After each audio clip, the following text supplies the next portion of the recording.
At 05:42 a.m. on July 28, 1945, the air over Mindanao's Davao province hung thick with moisture and residual cordite.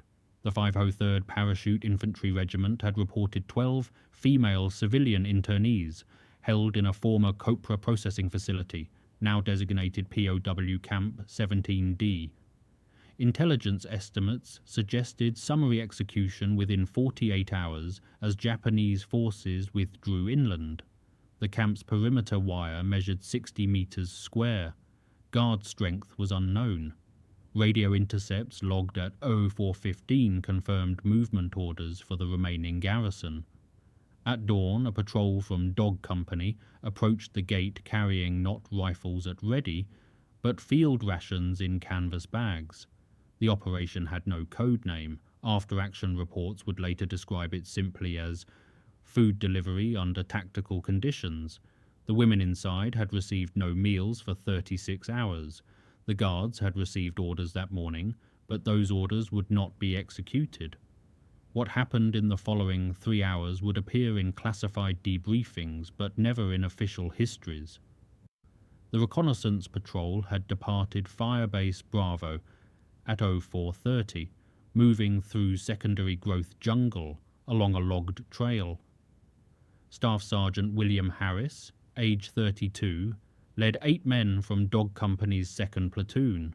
Their mission brief, issued verbally by Captain Morrison at 0345, specified observation and assessment only. No engagement unless fired upon. Harris carried a captured Japanese map marked with pencil annotations showing the camp's layout. The map had been taken from a dead officer 3 days earlier near Davao City. It showed the main compound, 2 guard posts, and a structure labelled in kanji characters that translators identified as, quote, administrative detention. The patrol moved in standard file formation, maintaining 5-meter intervals. Private Timothy Carter, age 19, from McCook, Nebraska, carried the bar and a canvas bag containing 12 K-ration breakfast units. The decision to bring food had been Harris's, made without authorization. He had seen liberation photographs from Europe. He knew what starvation looked like. By 0550, the patrol had visual contact. The camp sat in a cleared area approximately 80 meters in diameter, surrounded by double-strand barbed wire strung between bamboo posts. 2 wooden structures, both single-story with corrugated metal roofs, occupied the northern section. A smaller guard shack stood near the gate. Through field glasses, Harris counted 4 guards visible, all carrying Arisaka rifles. No heavy weapons were observed. The internees were grouped in the larger structure, visible through gaps in the bamboo wall panels. Intelligence had reported 12 women. Harris counted 11 visible. 1 guard sat smoking near the gate. Another paced the eastern perimeter. The remaining 2 stood near the administrative building, speaking in low voices. At 0558, Harris passed the field glasses to his radio man, Corporal James Chen, and made his decision. They would approach directly, in daylight, with weapons slung. Chen, whose parents had emigrated from Guangdong in 1923, whispered the Japanese phrase for "we bring food" phonetically on a slip of paper. Harris memorized it. The gate was chain-link fencing wired to a wooden frame. As the patrol emerged from the tree line at 6:12, all 4 guards turned simultaneously.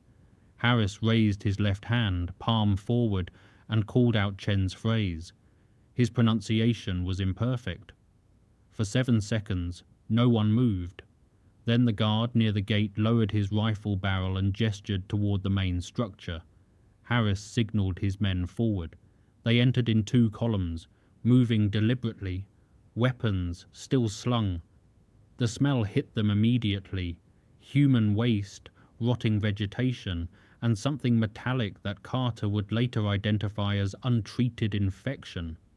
Inside the main structure, the women sat or lay on bare wooden pallets. Their ages ranged from approximately 17 to 60. Most wore remnants of civilian clothing. Several showed visible signs of malnutrition, distended joints, thinning hair, skin lesions. One woman, later identified as Emiko Tanaka, age 19, formerly employed as a translator at the Davao Customs House, made eye contact with Harris. She did not speak. Harris nodded to Carter, who stepped forward and placed the canvas bag on the floor. He opened it and removed 1K ration unit. The cardboard box showed water damage but remained sealed. Carter's hands shook as he opened the first ration. The box contained a small tin of chopped ham and eggs, crackers, a chocolate bar, and powdered coffee. He set it on the floor between himself and Emiko. She looked at it, then at him, then back at the food. For 18 seconds, documented in Carter's later deposition, no one moved. Then Emiko reached forward, picked up the tin and held it without opening it. Carter produced a P-38 can opener from his pocket and demonstrated its use on air. She took it and pierced the tin's lid. The smell of processed meat filled the space. She ate directly from the tin, slowly, using 2 fingers. The other women watched. Harris distributed the remaining rations. Most of the women ate immediately. 2 were too weak to feed themselves and were assisted by others. Outside, the 4 Japanese guards had gathered near the gate, speaking rapidly. Harris positioned 2 of his men facing them, weapons now unslung but pointed downward. At 06:28, one guard walked toward Harris and spoke in Japanese. Chen translated. The guard was asking what would happen to them. Harris replied through Chen that they would not be harmed if they surrendered their weapons. The guard nodded, returned to the others, and after brief consultation, all 4 placed their rifles on the ground. The evacuation began at 6:35. Harris radioed Firebase Bravo with a sitrep. 11 internees secured, 4 enemy personnel disarmed, no casualties, requesting immediate medical support and transport. Captain Morrison responded at 06:41, confirming 2 trucks en route, ETA 25 minutes. The women were helped to their feet. 3 could not walk unassisted. Carter and another private, Joseph Diaz from El Paso, fashioned a litter from bamboo poles and a shelter half. They placed the weakest woman, later identified as Hana Yoshida, age 43, on it. Hana had not spoken since the patrol arrived. Her pulse, checked by the platoon medic, Corporal Robert Klein, was weak and irregular. Klein administered water from his canteen, 1 small sip at a time. The other women formed a loose group near the gate. Several were crying quietly. Emiko stood apart, still holding the empty ration tin. She looked at Carter and said in heavily accented English, "Thank you." They were the first English words anyone in the patrol had heard from any of the internees. Carter nodded and replied, "Yes, ma'am." Harris noted the exchange in his field journal at 6:52. The trucks arrived at 7:03, kicking up red dust as they stopped 30 meters from the gate.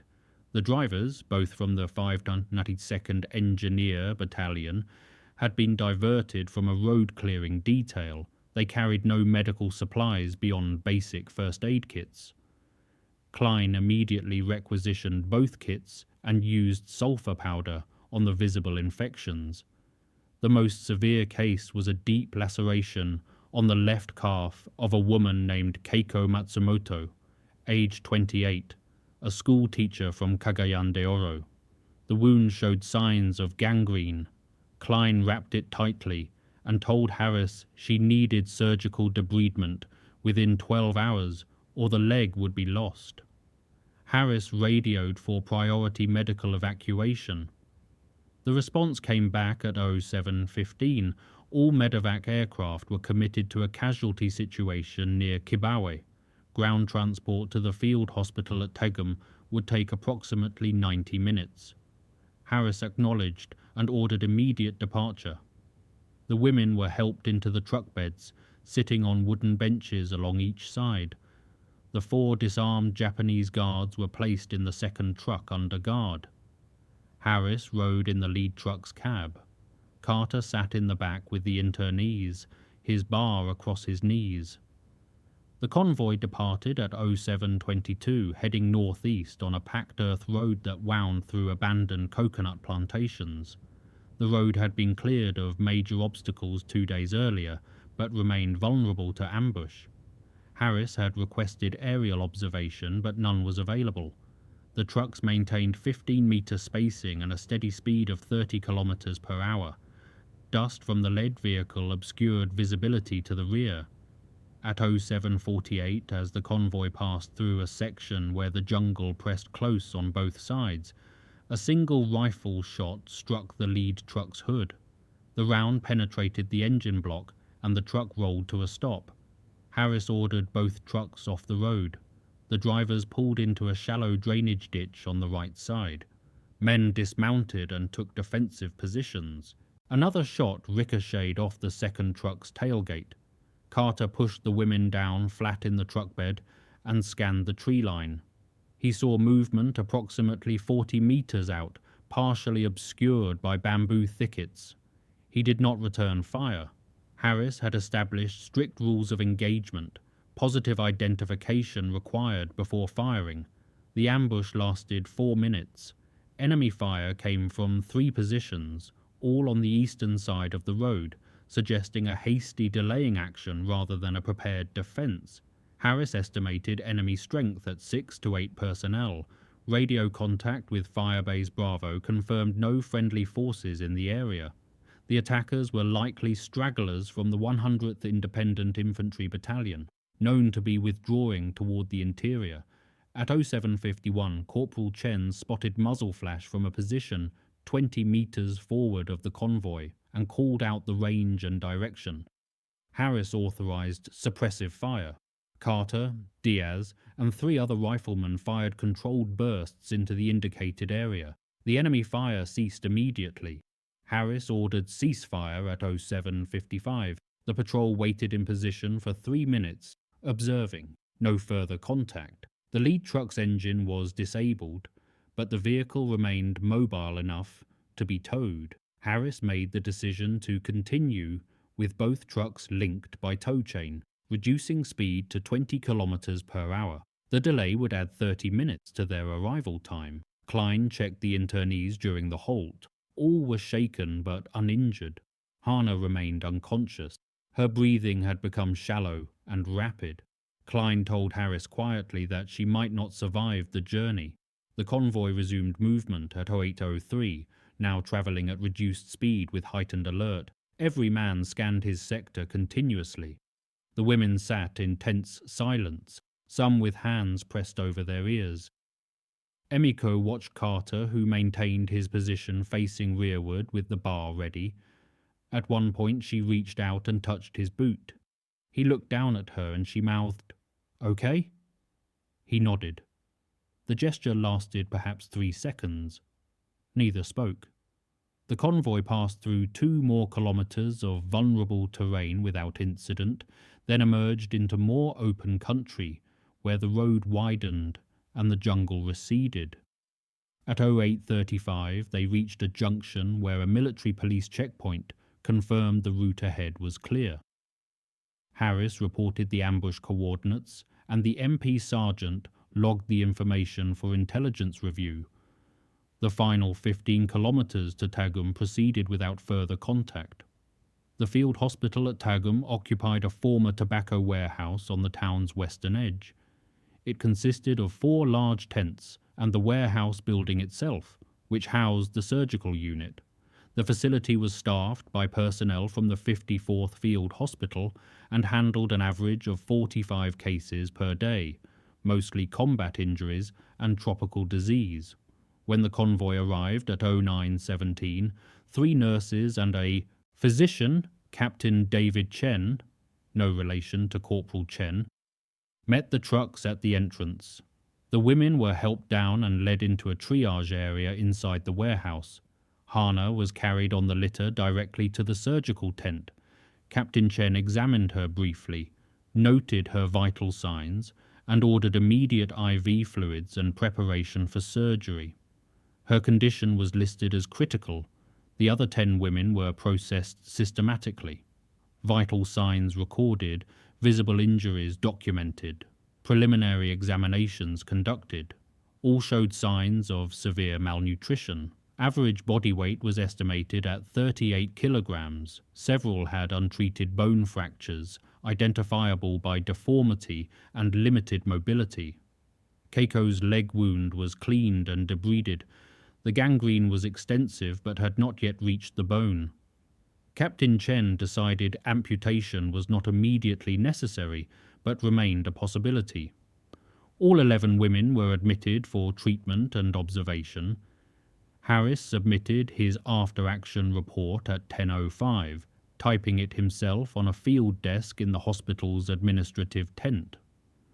The report ran 3 pages and included detailed timelines, coordinates, and estimates of enemy contact.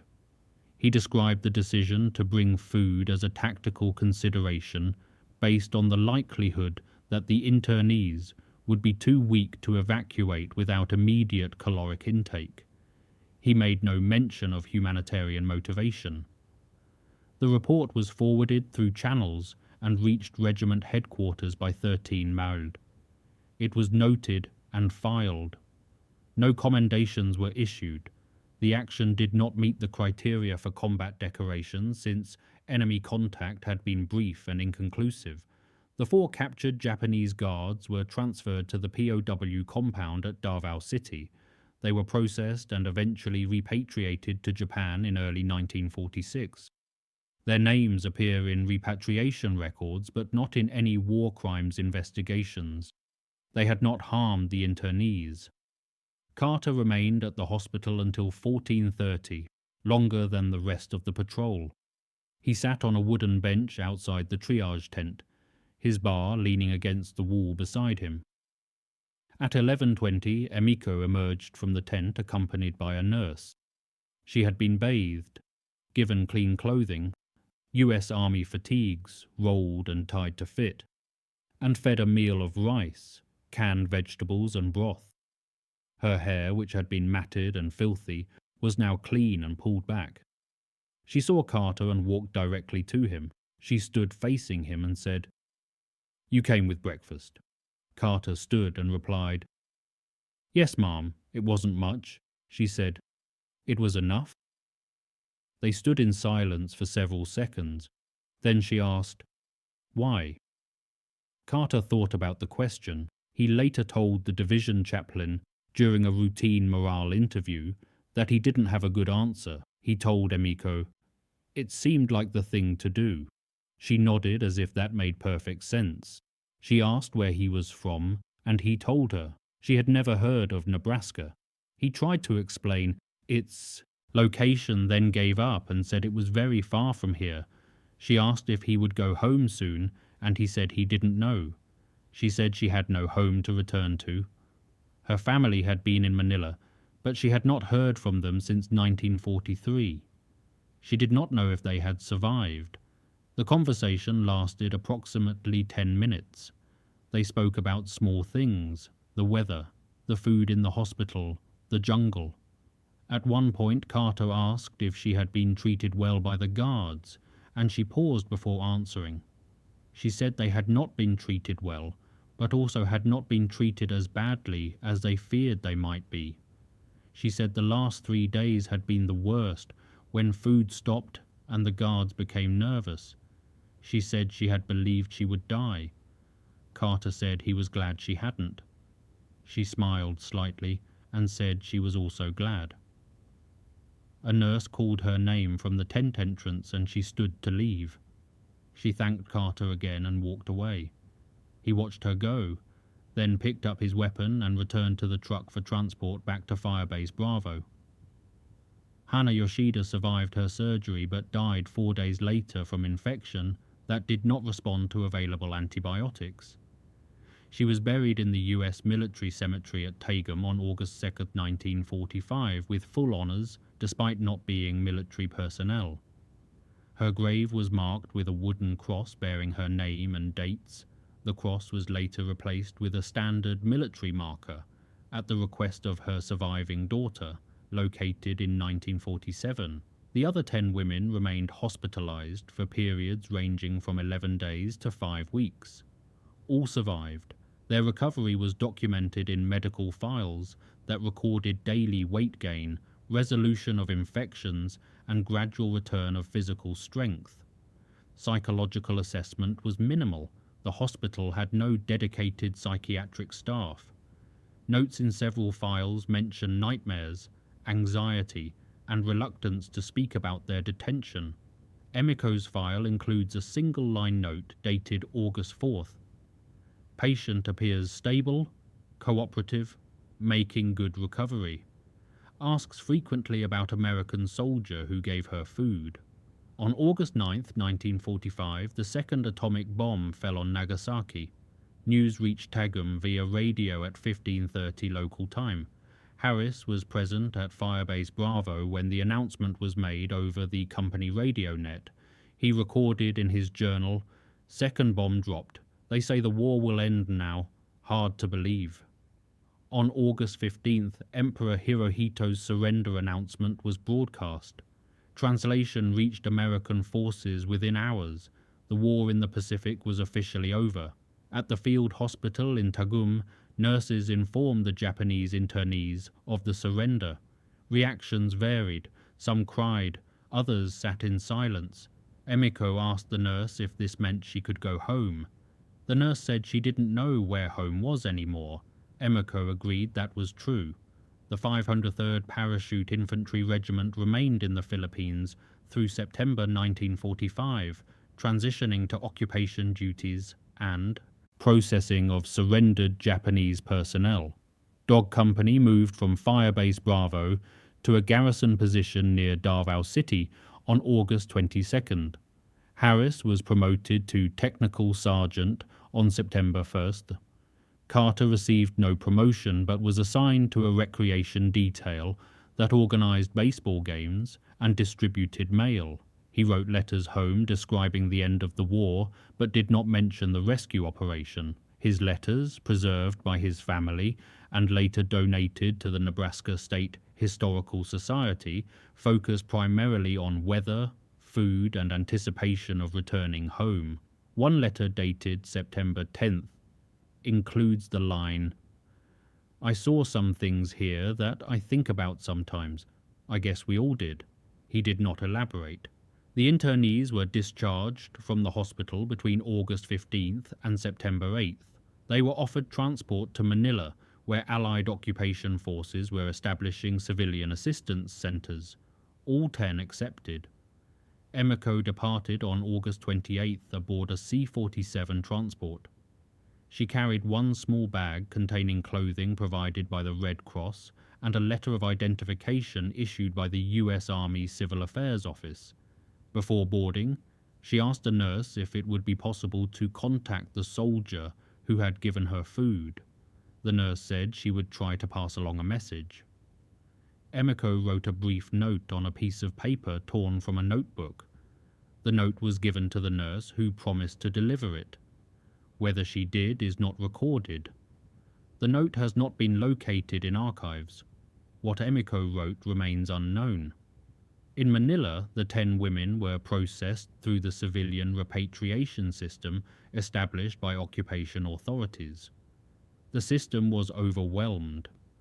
Thousands of displaced Japanese civilians, many of them former residents of the Philippines, sought assistance. Processing included identification, verification, health screening, and assignment to temporary housing. The women from Camp 17D were initially housed together in a former school building in the Ermita district, which had been converted to a civilian transit facility. Conditions were basic but adequate: wooden cots, communal meals, access to medical care. They remained there for 6 weeks, while authorities attempted to locate surviving family members and arrange transportation to Japan. For most, family contact proved impossible. Communications infrastructure was destroyed. Records were lost. 3 women eventually received confirmation that relatives had survived in various parts of Japan. The others received no news. On October 15th, all 10 were informed they would be repatriated on a merchant vessel departing Manila on October 30th. The voyage would take approximately 1 week, landing at Sasebo. Emiko spent her time in Manila writing letters to addresses in the city where her family had lived before the war. She wrote 14 letters in total. None received replies. On October 20th, she learned through the Red Cross that her parents and younger brother had died during the Battle of Manila in February 1945. The information came from a neighbor who had survived and provided testimony to Red Cross personnel. The neighbor described the circumstances: artillery fire, building collapse, no chance of survival. Emiko received this information from a Red Cross worker in a small office on the 2nd floor of the transit facility. She asked no questions. She thanked the worker and returned to the dormitory. That evening, she sat on her cot and wrote another letter, this one addressed to no one in particular. The letter was later found in her belongings and preserved by chance when a Red Cross volunteer collected materials for historical documentation. The letter reads in part, "I do not know what comes next. I know only that I am alive when I should not be. I remember the American soldier who gave me food. I do not know his name. I think of him now." The repatriation vessel departed Manila on schedule, carrying 847 Japanese civilians, mostly women, children, and elderly men. The voyage encountered heavy weather in the Philippine Sea, adding 2 days to the journey.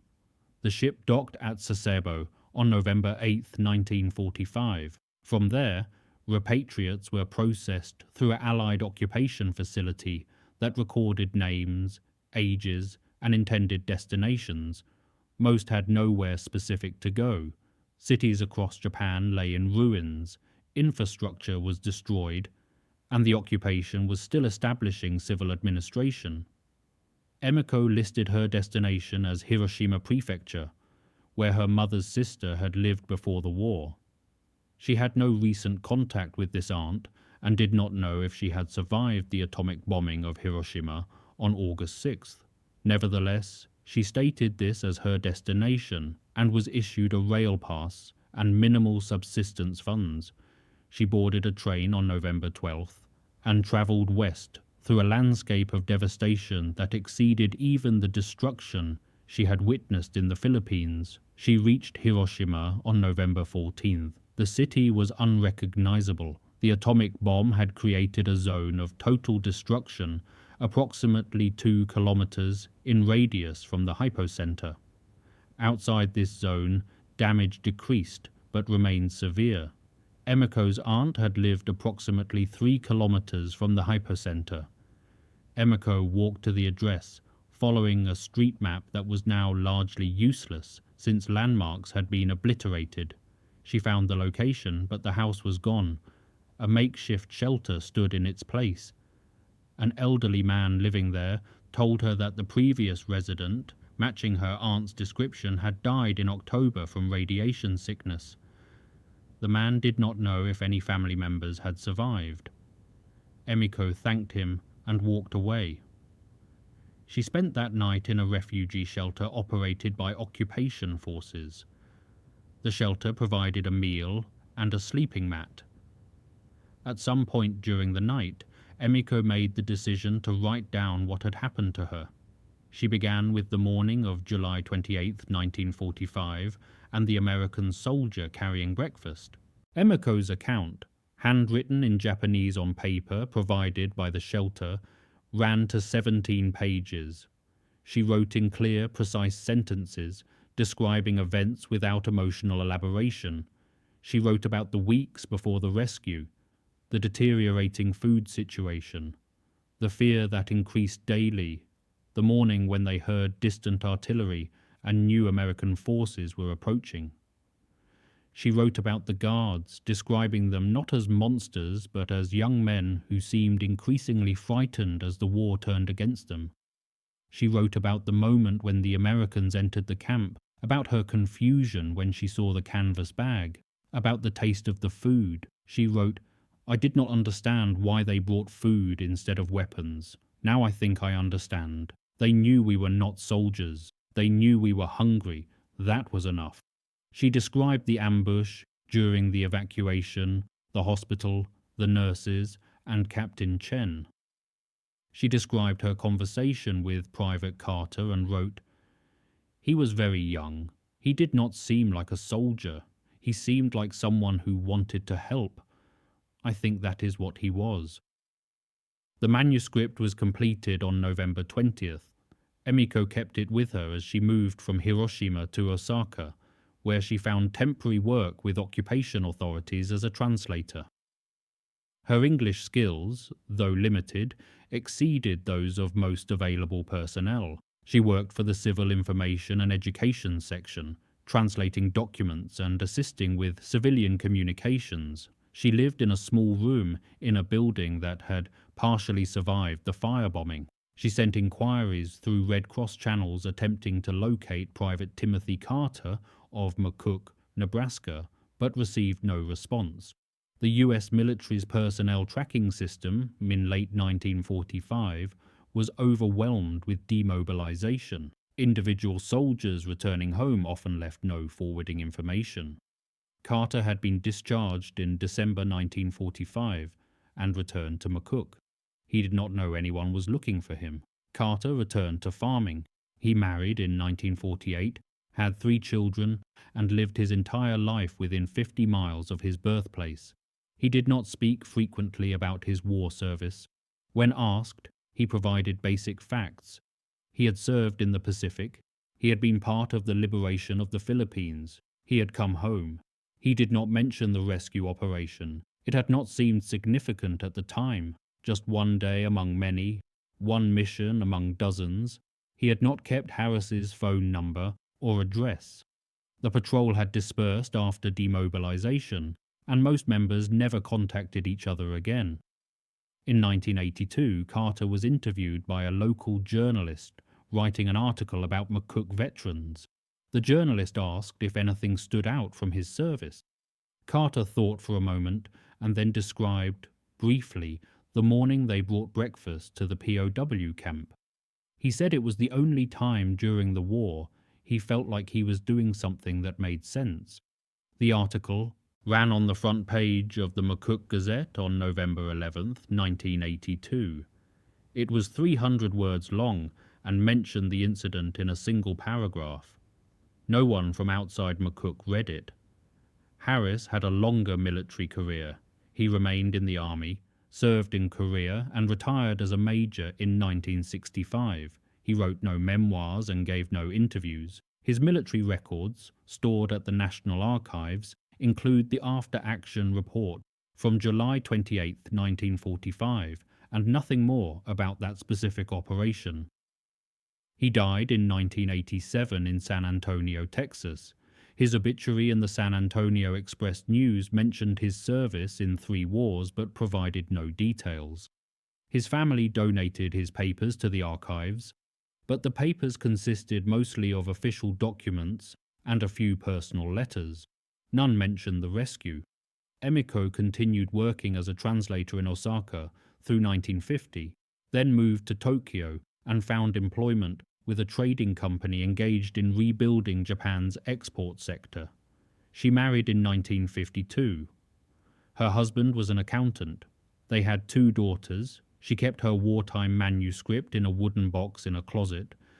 In 1975, her older daughter, Michiko, found the manuscript while helping her mother organize the house. Michiko read it and asked her mother why she had never spoken about these experiences. Emiko replied that no one had asked. Michiko suggested she consider publishing it. Emiko said she would think about it.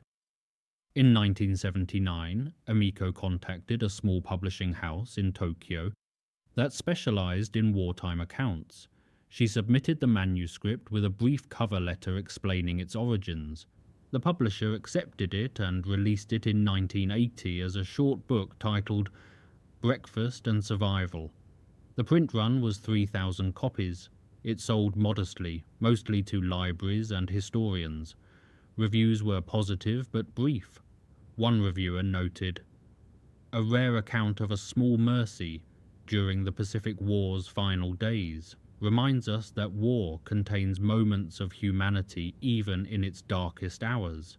The book did not become widely known. It was not translated into English until 1995, when a graduate student at UCLA discovered it while researching wartime civilian experiences.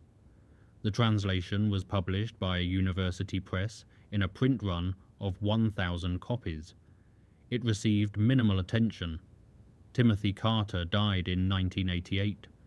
He never learned that Emiko had written about him, never knew the book existed, never knew his decision to bring breakfast to a POW camp had been recorded and remembered.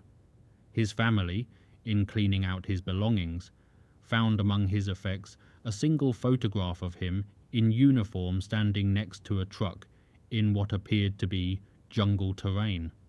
On the back, in faded pencil, someone had written, "Philippines, 1945. Nothing more. The photograph is now in the Nebraska State Historical Society archives.